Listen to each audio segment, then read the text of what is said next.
Hello there. Welcome back to Muggle Snuggle. I'm Nigel, and this is a boring Harry Potter podcast to make you sleep.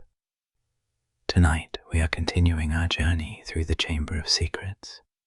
We left Harry locked in his room at the Dursleys, with a little house elf named Dobby sitting on his bed, whispering terrible warnings about going back to school. So, just close your eyes, settle in. There is no rush. We have all night. Tonight, Harry gets rescued. Last time, we met Dobby, a strange, sad little creature who had been hiding in Harry's room for months, watching him, worrying about him. Dobby begged Harry not to return to Hogwarts. He said there was a plot, a terrible, dangerous plot, and if Harry went back, he would be in mortal peril. Harry did not believe him. Not really. And Dobby, in his desperation, decided to take matters into his own hands. He stopped the letters from reaching Harry. He made a pudding fall on Mrs. Vernon's head. He tried everything to make the Dursleys so angry that they would never let Harry leave. And it worked. The Dursleys locked Harry in his room, put bars on the windows, and Uncle Vernon stood in the doorway with a terrible grin and said, "No more of those bloody letters." Harry was trapped. Summer had become a prison. The uni window was sealed with metal rods. His owl Hedwig sat in her cage looking at him with those big amber eyes, and there was nothing he could do. Or so he believed. Now, let us drift into tonight's story. Chapter 2, The Burrow. Harry lay on his mattress staring at the bars on his window. 4 metal rods bolted firmly into the wood. Outside, the sky was a deep, quiet blue, the colour of ink just before it dries. The Dursleys were downstairs. He could hear the television murmuring its usual drone. Aunt Petunia was in the garden, trimming something with her pruning shears. The hedgehog Dudley had named sat on the lawn like a little grey stone, not moving, not caring. Harry sighed. 3 more weeks. 3 more weeks of this room, of cold meals pushed through the cat flap in the door, of Hedwig rattling her cage and hooting softly in the dark. He put his hand over his face and breathed slowly in, and out. The bars cast thin shadows across the ceiling in the afternoon light, like the stripes of some invisible animal pacing back and forth above him. He picked up a magazine from the floor. A Muggle magazine. Aunt Petunia had left it by accident. He flipped through the pages without really seeing them. Cars, cooking recipes, advertisements for things nobody needed. He let the pages fall open on his chest and stared at the ceiling again. The house was quiet. Too quiet.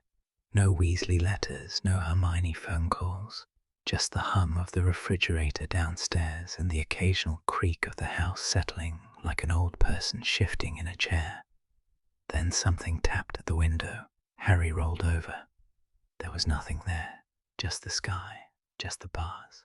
He squinted, and then he saw it. A large grey owl sitting on the sill outside the bars, tapping one beak against the metal with a soft, insistent rhythm. And behind it, further back, bobbing gently in the evening air, something was floating, something that looked very much like a car. It was orange, a battered, old Ford Anglia hovering silently over the back garden. The paint was faded and scratched. The headlights flickered, and inside it, Harry could make out 3 faces. Man-red grinning faces, pressed against the glass like children at a sweet shop window. Fred and George Weasley and their brother Ron. Harry scrambled to the window and pressed his face against the glass.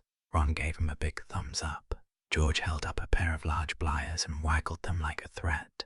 Fred tapped the side of his nose and winked, that particular Fred and George wink. That meant something wonderful was about to happen. They were going to break him out. It took a few minutes. George used the pliers on the bars while Fred kept watch from below. The bolts squeaked and rattled, a high, thin sound that made Harry's teeth ache. He heard Aunt Petunia slam something in the kitchen. His heart hammered against his ribs like a fist on a locked door. But George was strong, and the bolts were old, and one by one the metal rods came loose and fell onto the carpet with soft, satisfying thuds. Each one landed like a small victory. Ron helped Harry climb through the window. The night air was warm on Harry's face, the first real breath of outdoor air he had breathed in weeks. It tasted of cut grass and distant rain. He sat on the sill for just a moment, feeling the breeze on his skin, the cool touch of the stone against his palms, and then he stepped into the flying car. The back seat was lumpy and smelled faintly of frog spawn and old socks, which was exactly what you would expect from a car that belonged to Fred and George Weasley. Harry settled in, and Fred revved the engine, and the car tilted upward, with a lurch rising above the garden, above the roof, above the chimney pots, until the Dursleys' house was just a small grey shape below them, and the street was a ribbon of orange streetlights, and the whole world was quiet and open and full of sky. Harry laughed. He could not help it. The wind whipped his hair across his face. The stars were coming out, one by one, like tiny silver pins in dark velvet, and below them England rolled out in patchwork fields and dark hedgerows, the Muggle world going about its business, oblivious to the car full of wizards flying over its rooftops. They flew north. The car hummed steadily, the engine making a low, comforting purr, like a cat that had found a warm spot on the hearth. Ron sat next to Harry and told him about his summer, about the ghoul in the attic that had been coughing all night and keeping Ginny awake, about Mum being furious when they asked to use the car, about Percy, who had been even more insufferable than usual, walking around with his head boy badge like it was a shield, about Ginny, who had not stopped talking about Harry since term ended. He asked me about your owl, Ron said, and whether you had got her a new cage, and whether you were keeping well, and whether you had heard anything about the Chamber of Secrets, and whether you were wearing that same old shirt. She asked about everything, Harry, everything. Fred and George, in the front, kept turning around to make faces. They told jokes about Professor Snape. They made rude noises about Percy. They were completely, wonderfully, chaotically themselves. Harry felt something loosening in his chest, a knot he had not known he was carrying. It was relief. Pure, simple, delicious relief. He was not trapped anymore. He was not alone.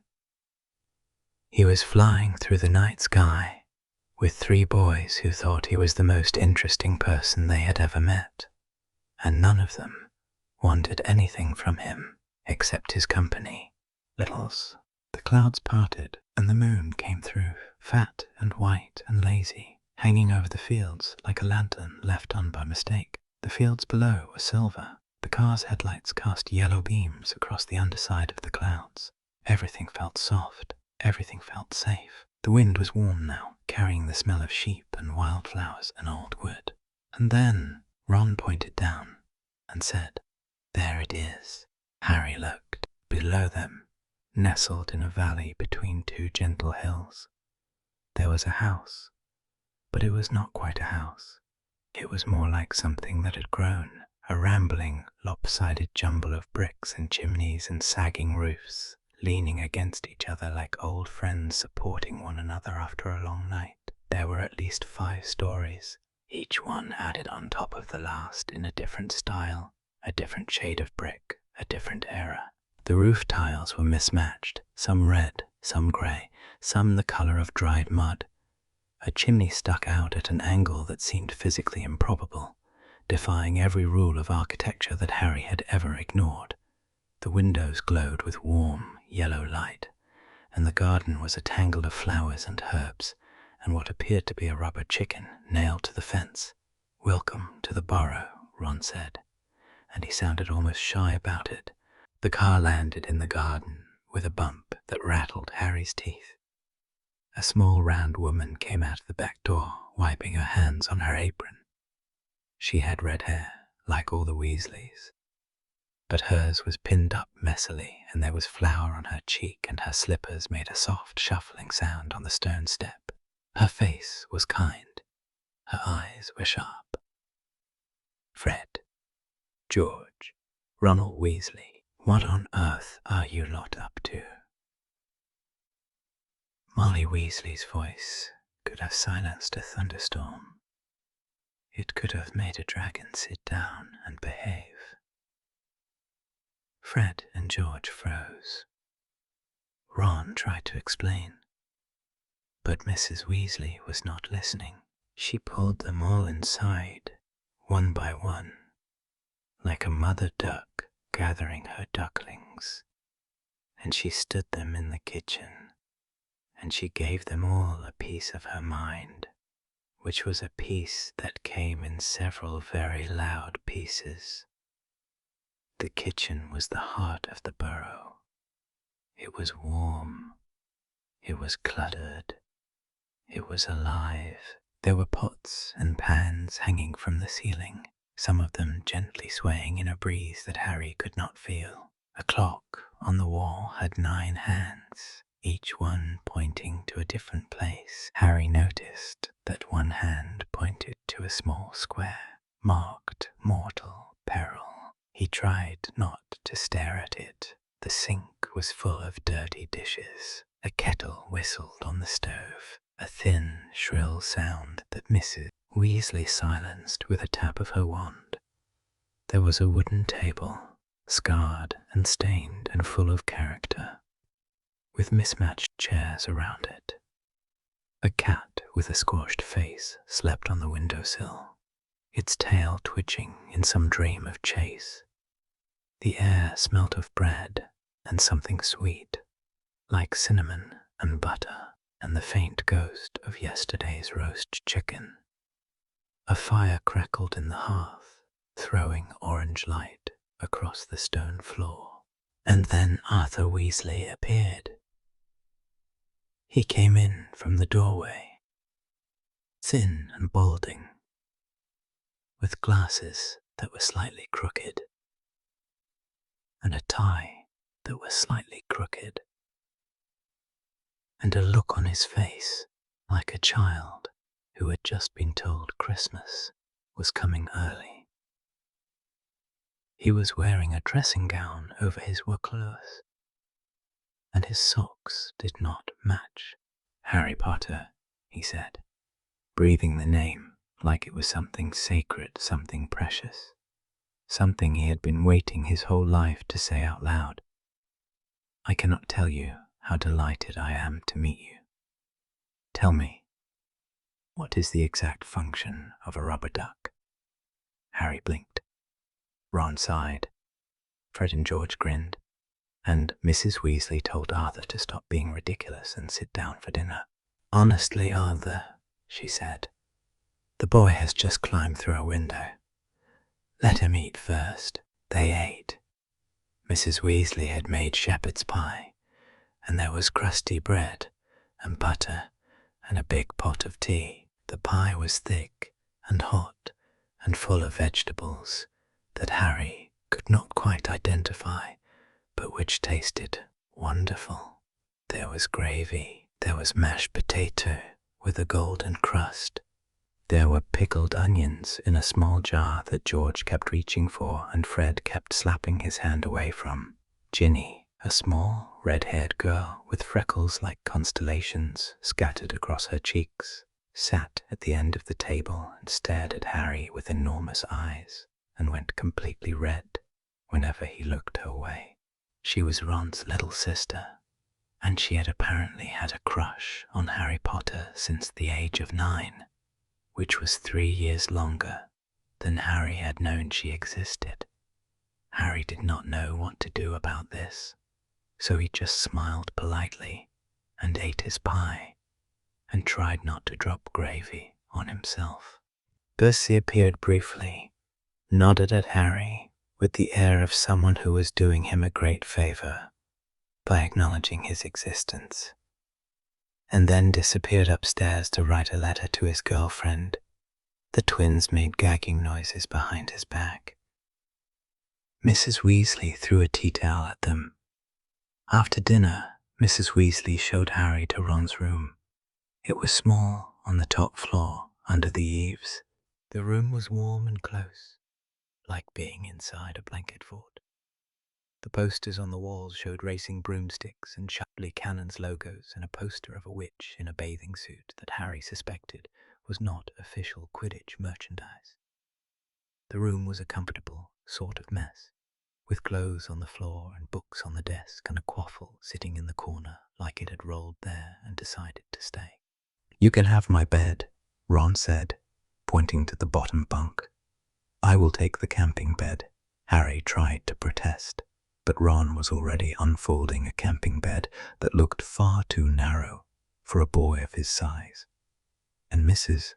Weasley was already tucking extra blankets around Harry's pillow, and the house was warm and full of the sounds of the Weasley family moving about, creaking floorboards and distant laughter and the soft murmur of the clock on the wall.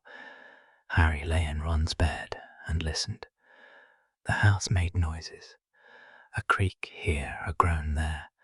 The wind outside pressed against the windows gently, like someone testing the glass with a fingertip. Hedwig, who had been brought up to the room in her cage, rustled her feathers and made a soft hooting sound, then settled down. The camping bed creaked under Ron as he shifted, trying to find a comfortable position in a space that was roughly the width of a broomstick.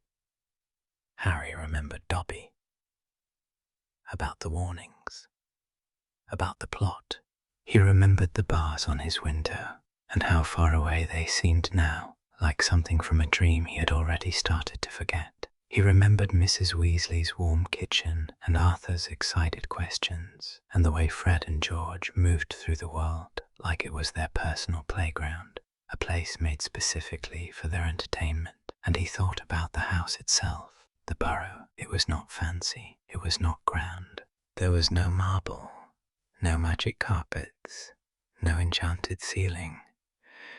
It was just a house built by a family who loved each other, one room at a time, one brick at a time, until it leaned and sagged and groaned, and felt more like a home than any palace ever could. The Weasleys did not have much money, but they had this. They had the warm kitchen and the mismatched chairs, and the cat on the windowsill and the 9-handed clock that told you where everyone was and whether they were in mortal peril. And that, Harry thought, was worth more than all the gold and gringotts. Harry closed his eyes. The mattress was soft beneath him. The blankets smelled of lavender, or perhaps that was the sachet Mrs. Weasley had tucked under the pillow. Somewhere downstairs, a door closed. Footsteps went up the stairs, light and careful, so as not to wake anyone. The floorboard outside Ron's door gave its familiar groan. The car in the garden ticked as it cooled, metal contracting in the night air. The moon moved slowly behind a cloud, and the room went dark, then light again. Outside, somewhere in the distance, an owl called. Hedwig answered with a soft, sleepy hoot. Harry slept on, and in the morning there would be toast and tea and the sound of Ginny practicing spells in the garden, and Fred and George launching fireworks from the roof, and Mrs. Weasley shouting from the kitchen about someone leaving their shoes on the stairs. There would be a whole day of being somewhere that was not the Dursleys, a whole day of being somewhere that was warm and safe and full of people who cared about him. But that is for another night. And that is where we will leave Harry tonight. Safe in the Burrow, warm in a real bed, in a house full of love, surrounded by people who know he matters. Sometimes the best thing in the world is just being somewhere safe, not somewhere grand. Not somewhere magical, just somewhere warm, with people who care. So if you are still awake, just close your eyes. Let the sounds of the butter settle around you. The creaking wood, the distant wind, the soft breathing of a house at rest. There is no rush. You are safe here. Just sleep. Good night.